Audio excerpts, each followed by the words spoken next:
ओछी राजनीति छोड़ दे मेरे भाई, डायरेक्ट बोल रहा हूं मैं तेने, डायरेक्ट।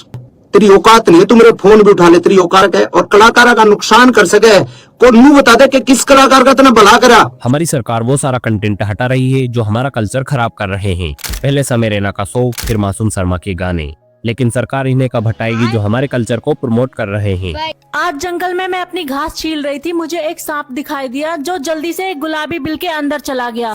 अरे यार ये तो मैं लोगों के घरों में जा जाके डोनेशन इकट्ठा करती थी और एक दिन मैं ऐसे घर में घुस गई जहाँ पे मुझे डोनेशन से ओवरलोड कर दिया गया और मुझे जो डोनेट किया गया था वो था इस कंटेंट से हमारी सरकार या किसी भी नेता को घंटा फर्क नहीं पड़ता। चलो छोड़ो, वैसे भी हमारी कौन ही सुनेगा। तो बात करते हैं मासूम शर्मा की। एक लड़का जो गांव की गलियों से निकला, अपनी आवाज के दम पर लाखों दिलों पर राज करने लगा, लेकिन फिर अचानक उसके गाने बैन होने लगे। वो गाने जिन पर करोड़ों व्यूज आते थे, वही सॉन्ग अचानक कहीं गायब हो गए। क्या सरकार ने उसे बैन किया या कोई और साजिश थी? आज इस वीडियो में आपको पूरा सच पता चल जाएगा और यकीन मानिए अगर आप इस वीडियो को बीच में छोड़ देंगे तो पूरी सच्चाई कभी नहीं जान पाएंगे। भाई आज से लगभग 4 से 5 साल पहले जब एक बार और ऐसा मामला सामने आया था, जब गुलजार छन्नीवाला और अमित सैनी रोहतकिया, इनके जो गैंगस्टर वाले गाने थे उनको लेकर कई लोगों ने आवाज उठाई थी कि ये गाने गलत है और गन कल्चर को बढ़ावा दे रहे हैं। लेकिन उस टाइम कोई ज्यादा बड़ा लीगल एक्शन नहीं लिया गया। लेकिन अब हरियाणा सरकार ने एक नियम निकाला जिसमें गन कल्चर के ऊपर कोई भी गाने हो वो अब डिलीट कर दिए जाएंगे, बैन कर दिए जाएंगे। हरियाणा सरकार को लगता है कि गन कल्चर से गुंडागर्दी बढ़ रही है, इसलिए हरियाणा सरकार ये सब कर रही है। लेकिन इसके पीछे जो वजह है वो मैं आपको बताऊंगा।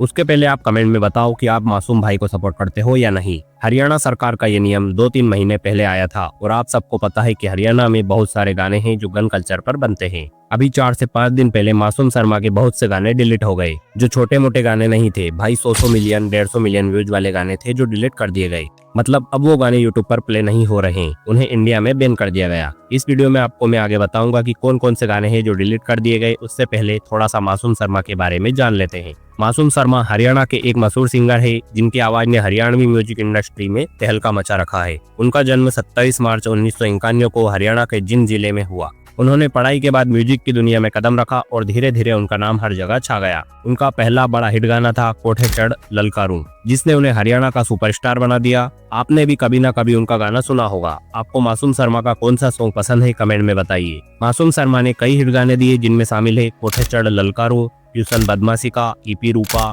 पद्मासा का ब्याह, गुंडे ते प्यार। इन गानों ने न सिर्फ हरियाणा बल्कि पूरे देश में धमाल मचा दिया। लेकिन फिर ऐसा क्या हुआ कि उनके कुछ गाने अचानक यूट्यूब से गायब हो गए। अब आते हैं सबसे बड़े सवाल पर, आखिर विवाद क्या था? गन कल्चर का ब्लेम। सरकार ने आरोप लगाया कि उनके कुछ गाने यूथ को हिंसा की तरफ बढ़ावा दे रहे थे। गानों पर रेस्ट्रिक्शन, ट्यूशन बदमाशी का, 60 मुकदमे और खटोला जैसे गाने सरकार ने यूट्यूब से हटा दिए। राजनीति का इंटरफेरेंस। मासूम शर्मा का कहना है कि यह सब एक साजिश थी ताकि उनकी पॉपुलैरिटी कम की जा सके। मासूम शर्मा का कहना है कि 9 सॉन्ग डिलीट हुए हैं जिनमें से 6 सॉन्ग उनके खुद के थे, बाकी 3 सॉन्ग अलग अलग सिंगर के थे। और उनका कहना है उनके ही जैसे गाने बना रहे हरियाणवी सिंगर्स के गाने डिलीट क्यों नहीं हुए। चलिए आगे सब क्लियर हो जाएगा। मासूम ने कहा उन्होंने 3 सिंगर्स के गाने इसलिए डिलीट किए ताकि उन पर कोई भी ब्लेम ना आए। लेकिन यहाँ पर मासूम शर्मा के ज्यादातर गाने डिलीट हुए जिनमें ट्यूशन बदमाशी का, खटोला 2, दो दादा, भाई तेरा गुंडा से और 40 मुकदमे जैसे कई गाने थे जिनमें 90% गाने मासूम शर्मा के थे। यहाँ पर ज्यादातर मासूम शर्मा को ही नुकसान हुआ है। गाने डिलीट होने के बाद मासूम शर्मा ने लाइव आकर कहा कि ज्यादातर मेरे ही गाने डिलीट हुए, मुझे टारगेट किया गया है। मासूम शर्मा ने कहा कि ये मेरे साथ गलत किया गया। ओछी हरकत, ओछी राजनीति छोड़ दे मेरे भाई। तो ये बात मैं कहना चाहूंगा भाई, और इन बातों ने मेरे दिल में ये जो है चीज थी और कई बातें ये मैंने आपसे बात करी। और उन्होंने कहा मैं सरकार के फैसले के खिलाफ नहीं हूँ, लेकिन मुझे ही टारगेट करना तो अच्छी बात नहीं है। सरकार के मैं साथ हूँ, कोई दिक्कत नहीं, सरकार कोई भी कदम उठाओ, लेकिन थोड़ा सा इतना ध्यान रखें कि किसी ऐसे आदमी को ये काम दो कि जो ढंग से और मतलब निस्वार्थ एक छटनी कर सके। या तो आप सबके गन कल्चर वाले गाने डिलीट करें या फिर किसी के भी ना करें। मासूम शर्मा ने लाइव आकर एक ही इंसान को टारगेट किया है कि इसकी वजह से मेरे गाने डिलीट हुए हैं। मासूम भाई की इससे पहले भी कुछ सिंगर से कंट्रोवर्सी रही है, जिनमें एक दिलेर से हुई है, एक गजेंद्र से हुई है, इनमें एक नाम अमित सैनी रोहतकिया का भी आ रहा है। इन तीनों में से एक ही है जिसकी वजह से उनके गाने डिलीट हुए। तो चलिए बताता हूँ कि किसने ये डिलीट करे हैं। मासूम शर्मा ने लाइव आकर बताया कि वो सरकार का आदमी है। भाई यहाँ पर क्लियर नाम तो नहीं लूंगा, पर मासूम शर्मा ने बताया कि आपको भी पता है कि वहाँ कौन है। मासूम ने बोला कि आप बस कमेंट कर दो और इतने कमेंट कर दो कि हरियाणा सरकार को पता चल जाए, और आप लोग भी इस वीडियो पर कमेंट करके बता सकते हो। सारे भाइयों ने कहूंगा मैं, कमेंट में उस कलाकार का नाम भी लिख दो सारे, ताकि बेरा लग जाए सरकार ने भी इस पे। इतने कमेंट कर दो उस कलाकार के नाम के, ताकि बेरा लग जाए सरकार ने कि कौन ऐसा गंदा आर्टिस्ट है जो पूरे हरियाणा कलाकारों ने डिस्टर्ब कर रहा है, ना कि भाई चलो मान ले कि मासूम शर्मा के गाने बदमाशी दिख रही थी, वहीं कल्चर को खराब कर रहे हैं, लेकिन बाकी भी तो है, उनका क्या? आजकल इंस्टाग्राम पर इतनी अश्लील रील बन रही है, क्या वो हमारे कल्चर को खराब नहीं कर रहे? और हाँ, आजकल तो फिल्में भी इतनी एक्शन मारधाड़ वाली आती है, उन्हें देखकर भी यूथ पर बुरा इफेक्ट पड़ रहा है। पुष्पा, केजीएफ जैसी मूवी और भी बहुत सारी ऐसी फिल्में हैं जिनमें अश्लील कंटेंट देखने को मिलता है, उन्हें क्यों रिलीज होने दिया जाता है? लेकिन नहीं, यूथ तो सिर्फ मासूम शर्मा के गाने सुनकर बिगड़ रहा है। इसी के साथ कई हरियाणवी आर्टिस्ट ने भी उनका सपोर्ट किया, जैसे गुलजार छन्नीवाला, अमन राजगिल, प्रांजल दहिया, इन सभी ने इनका सपोर्ट किया है। ऐसे कई आर्टिस्ट हैं जिन्होंने उनका सपोर्ट किया।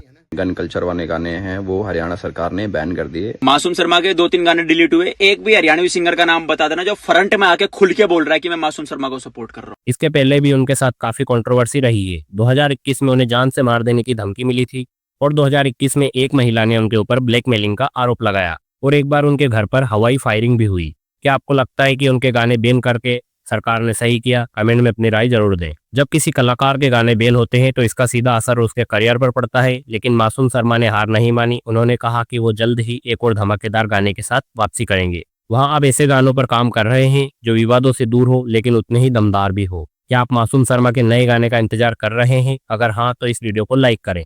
आपको बता दें कि मासूम शादीशुदा है, उन्होंने रिम्पी शर्मा से शादी की है। उनके पास आज करोड़ों की प्रॉपर्टी है और वहाँ हरियाणा के बेस्ट सिंगर में से एक है, लेकिन सफलता के साथ साथ उन्हें कई दुश्मन भी मिले। क्या आपको लगता है कि जब कोई बड़ा बनता है तो उसके खिलाफ साजिशें होने लगती है? नीचे कमेंट करके अपनी राय जरूर बताइए। क्या मासूम शर्मा फिर से पहले जैसी सफलता पा पाएंगे? क्या सरकार उनके नए गाने को भी बैन करेगी, या फिर वो कुछ ऐसा लेकर आएंगे जो हर किसी को चौंका देगा? अगर आप भी उनके नए गानों का इंतजार कर रहे हैं तो इस वीडियो को लाइक करें और हमारे चैनल को सब्सक्राइब करें, ताकि आपको सबसे पहले अपडेट मिल सके।